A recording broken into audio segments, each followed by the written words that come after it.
Solution in sight to decades of conflicts on the plateau. President orders new committee to search for peace.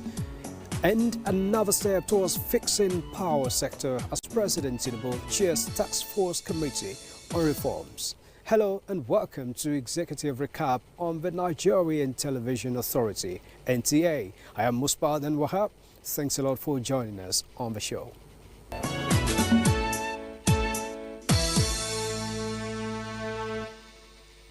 The Federal Executive Council took another step towards fixing the power sector as it approved the immediate constitution of a task force committee on power sector reform to accelerate total overhaul of the sector. This is one of the major outcomes of the Council's meeting in the week. Members arrived for the fifth meeting of the Council in the year, and of a minor rejig since the last one. Taiwo Oyedele as Minister of Finance and Mutoka Dharma for Housing and Urban Development are the new arrivals in the Cabinet. Memos have equally accumulated for members' consideration and decisions. And out of the 32-point agenda, power sector reform received a major attention. The slow pace of development in the sector towards a stable and reliable power supply apparently bothers the presidents just like other Nigerians. Hence, the constitution of a 10-man task force committee on power sector reform to be chaired by the president himself. The goal here is to ensure that there's a total overhaul of the power sector, without which real progress cannot be made in terms of industrialization, which will ultimately lead to economic prosperity of Nigeria. The Committee on the proposed Grid Asset Management Company Limited, GAMCO, set up about 2 months ago under the chairmanship of the Chief of Staff to the President, Femi Gbajabiamila, submitted its report to the Council. On infrastructure development, the Council approved award of contracts for 3 rail projects: Kano State City Metro Rail, Kaduna State Light Rail, and Green Line Rail, Phase 1A in Lagos. We would agree that these 3 cities are very important and critical. All cities are important, but this is where you have, your 10% effort yielding 90% results. The $2.99 billion project had to be funded by the Ministry of Finance Incorporated, MOFI, and other counterpart funding. Ministry of Works got approvals for 10 new projects across the geopolitical zones. These include sections of the Sokoto-Badagry Highway, Lagos-Calabar Highway, Suleja-Mina Roads, construction of Mango-Brainy-Gwari Road in Kaduna, reconstruction of Kata Bridge in Lagos, Bodoboni Extension, among others. In Northwest again, InfoWest, 252 billion, about 81 kilometer, of reinforced concrete pavements, and is fully completed as of today. We are putting solar light. That's the famous Lot 1 of Abuja, Kaduna, superhighway. We are very proud of what the president has achieved. Reinforced concrete, I want you to go that night. The quality of Lagos, Calabar, quality of Sokoto, Badagry. We are very proud. We gave 14 months, we beat it 30 months. So we're happy this happened, and we thank the president very, very highly because he made it #1 priority project, even over and above all the legacy projects. This government has been doing everything possible to ensure that our roads are made more travel, not only for safer travels, but in fact for investments and, of course, economic growth and prosperity. So we must commend our dear President Asiwaju Bola Ahmed Tinubu, for his bold initiatives on improving on our roads infrastructure particularly, and of course by extension all our infrastructure, not only road, rails and other services. And of course we must also commend the Minister of Works, Engineer Debu Mahi, for his bringing a lot of experience, innovation and technical expertise to bear in the discharge of his duties. reinforced concrete, rigid pavement. A lot of people have been talking about delay in the execution of our ongoing project. But let me say it clearly. Anybody who has the opportunity of witnessing what is happening on our roads, particularly on Abuja-Kaduna road, will know that it will take a little time, because it's not something that you just lay asphalt and move on. You look at how these iron rods are being, put on that road, the cement, concrete, and then you allow it to stabilize, and then of course to move on to another stage.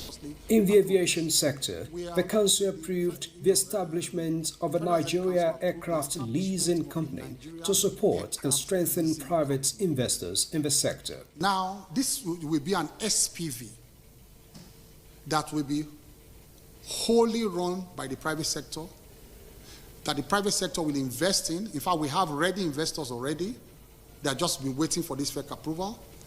And of course, backed by governments, by which we can get aircraft into the country under one SPV, instead of all the local airlines going all over the world looking for aircraft. And it's tough for them because they are private, companies that don't have sovereign backing, and so it's tough for them. It's always tough for them.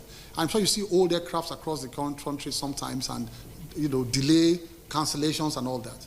The attitude of this government has been, instead of condemning them and running them down because of these delays and cancellation, while we're trying to hold them to the highest standard, we have a duty as government to also support their businesses with policies.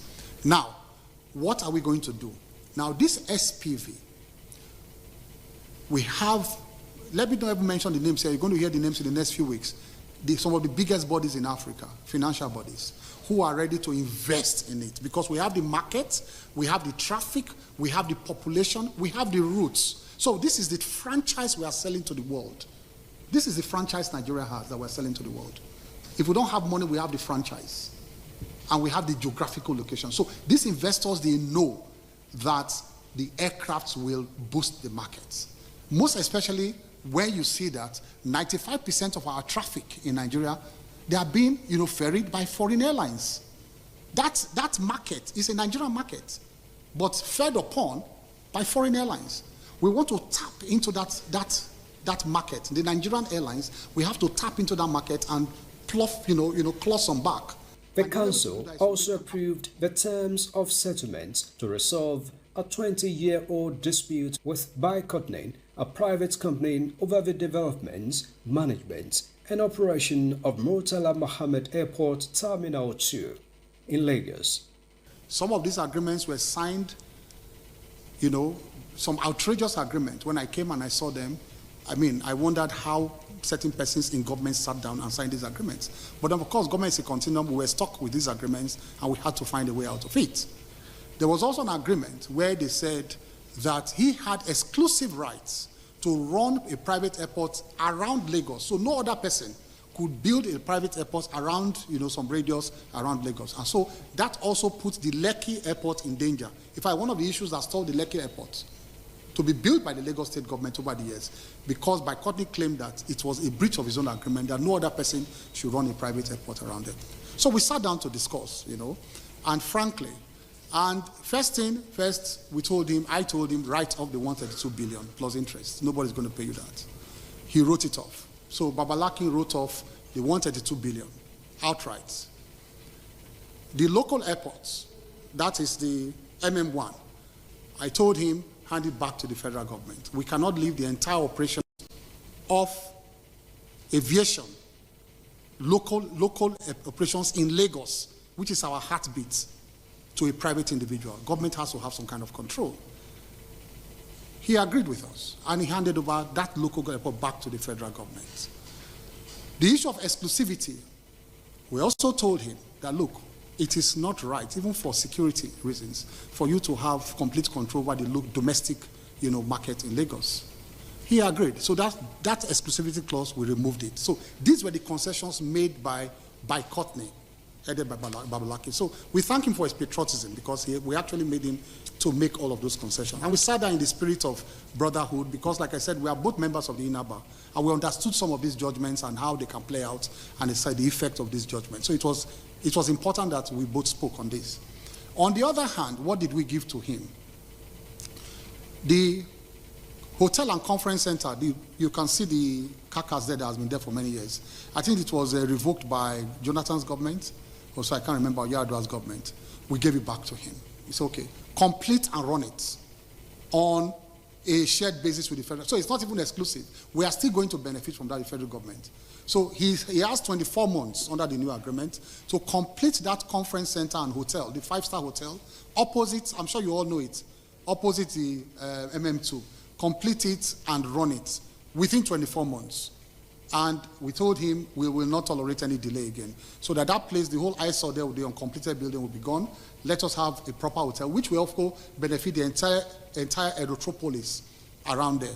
The council also inaugurated a new national commissioner for the Independent National Electoral Commission, INEC, and 4 new permanent secretaries into the Federal Civil Service.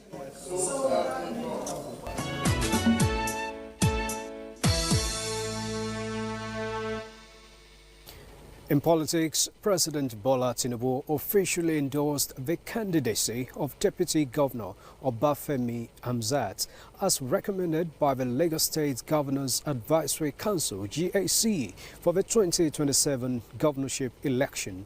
Governor Babajide Sanwo-Olu and Chairman of the GAC Tajuddin Olusi led the council members to the State House on Wednesday to meet with President Bola Tinubu. After the meeting behind closed doors, Governor Sanwo-Olu announced that the president has given his blessing on the decision of the council. Mr. Deputy Governor 8 years ago could also have been the governor of the state. He has the credentials, he has the charisma, he has what it takes. But guess what? He's been a loyal, dedicated, committed deputy governor for the past 7 years. And the minimum that we can do is for him, to aspire to it. He's the one that knows the room, that knows the design of the house, that has worked, that has been, and we've been on this journey for over 20 years together in one form or the other. Having served as the deputy governor of Lagos under Governor Sanwo-Olu, I've learned a lot.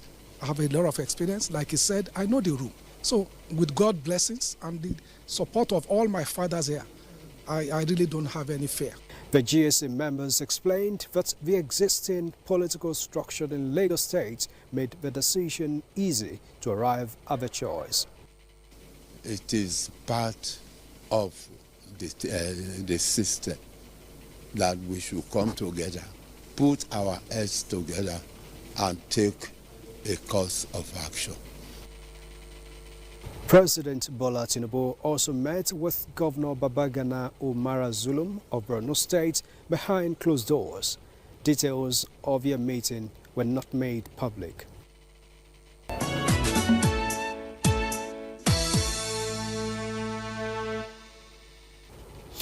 During the week, a new hope emerged towards finding the much-desired peace on the plateau. President Bola Tinubu directed the constitution of a new committee with the responsibility to recommend a lasting solution to the years of recurring conflict in Plateau State. It was the high point of resolutions when the president met with stakeholders from the state in Abuja.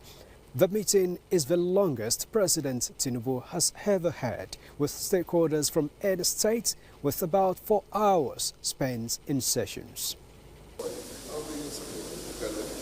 Governor Caleb Mutfwang led the set of stakeholders from the state. Former governors, serving and past members of the National Assembly, traditional, religious and group leaders were in the team. It was in search of a elusive permanent solution to decades of perennial crisis on the plateau, on the invitation of President Bola Tinubu. The March 29 government attack on Angwan Rukuba and the following condolence visit by the President to Jos necessitated this further truce talk. With the assurance of a level playing field by the arbitrator-in-chief, everyone here wanted to vent perspectives to the possible causes of a crisis. A moment of frank talk. The popular suggested causes have been religious and ethnic rivalries. Some of the speakers here agreed, others begged to differ. I don't agree that some of the things that happen have something to do with religion. My community, I'm almost 100% Islamic in terms of religion. But bandits have refused us peaceful living. The people that are causing the problem are the leaders. It is high. You will take a decision today and go and say we have resolved. When it comes to politics, your leaders will say no, don't resolve. This election we are conducting is tribal. This election we are conducting is interdenominational. This election we are conducting is religious. But then, regardless of the differences in courses, the stakeholders say they are ready to resolve. The situation is really overwhelming. At a time when we thought we would have overcome our challenges over the years, but these renewed attacks have alerted us to the fact that we have a lot to do. We have agreed that we are going around all the communities, beginning from the center in Jos, and we will extend to the entire state to pass across the message of unity, peace, and oneness. All we need is the support of the leaders to work together and change the narratives of hatred, the narrative of weaponization of religion, the narrative of division. We've started a journey. The coming together of the former governors has never happened before. This is the first time it is happening. And I believe that that is a step that we can build upon. And God willing, since we've closed the political space, I'm sure some of the issues that have been politicized have been narrowed out, and we will be able to move together as brothers and ensure that we achieve a common goal. The ultimate goals are peace and harmonious coexistence, and the President promises more support towards achieving the desired results and ensure development. And I believe once we have a state police, enforcement of laws and others, will take care of some of these problems.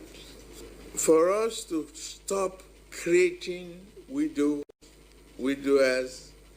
orphans, it is very tough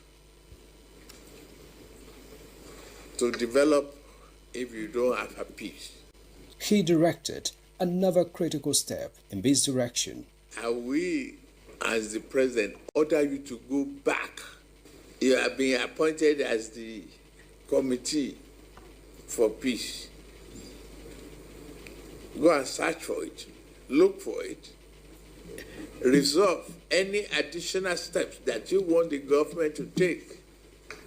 And if you identify and you know the name of troublemakers, agent provocateurs, who want to continue killing or instigate killing, let us know. We use the instrument of office to deal with them. New direction and new momentum. There is a renewed hope for a lasting solution after a similar move years back under the administration of former President Olusegun Obasanjo.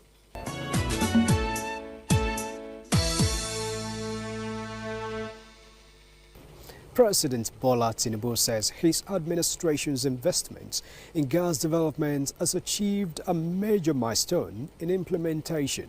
The president reviewed the progress when he received a delegation of a civil society organization on community advancement and humanitarian empowerment initiative in the State House.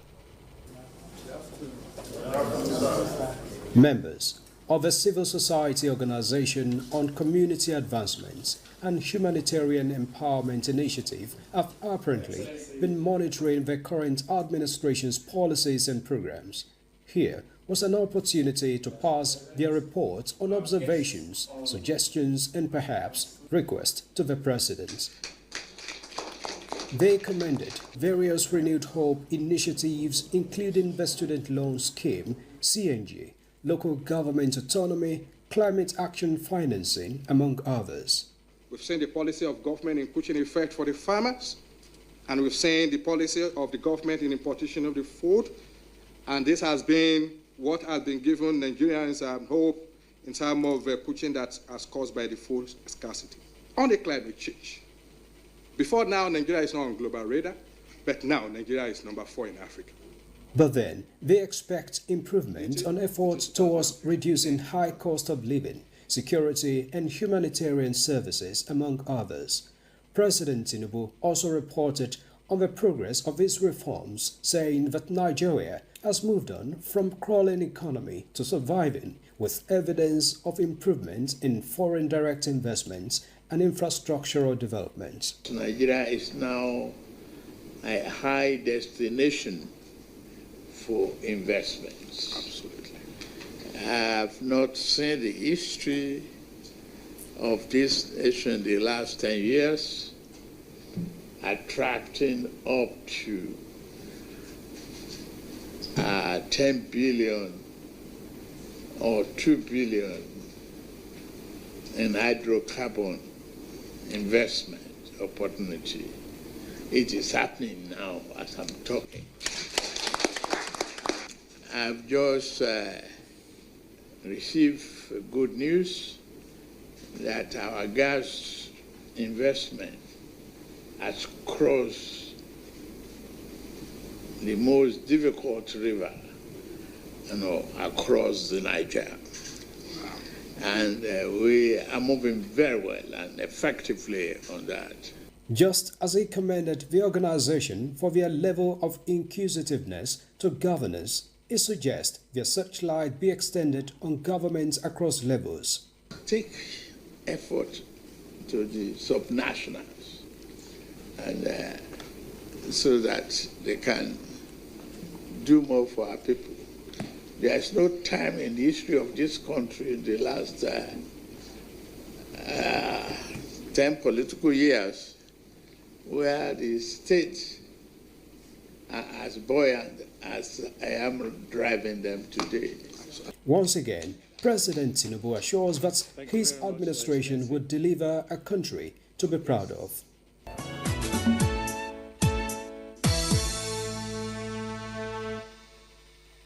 Meanwhile, President Bola Tinubu is now in France, his first stop in the three-country trip. The president, who departed Abuja, will also proceed to Kenya and then Rwanda. His scheduled visit to Nairobi, Kenya, is to attend the Africa-France Summit, scheduled to begin next week.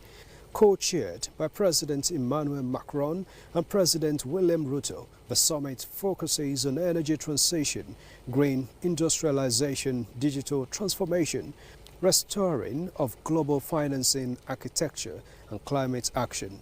President Tinubu's participation at the summit from May 11th to May 12th will underscore Nigeria's unwavering commitment to strengthening strategic partnerships with African nations and the French Republic. The summit, with the theme Africa Forward, Africa-France Partnerships for Innovation and Growth, will provide a high-level platform for African leaders and their French counterparts to deliberate on critical issues affecting the continent, including economic transformation, climate resilience, infrastructure developments, youth empowerment, technological advancements, and peace-building initiatives.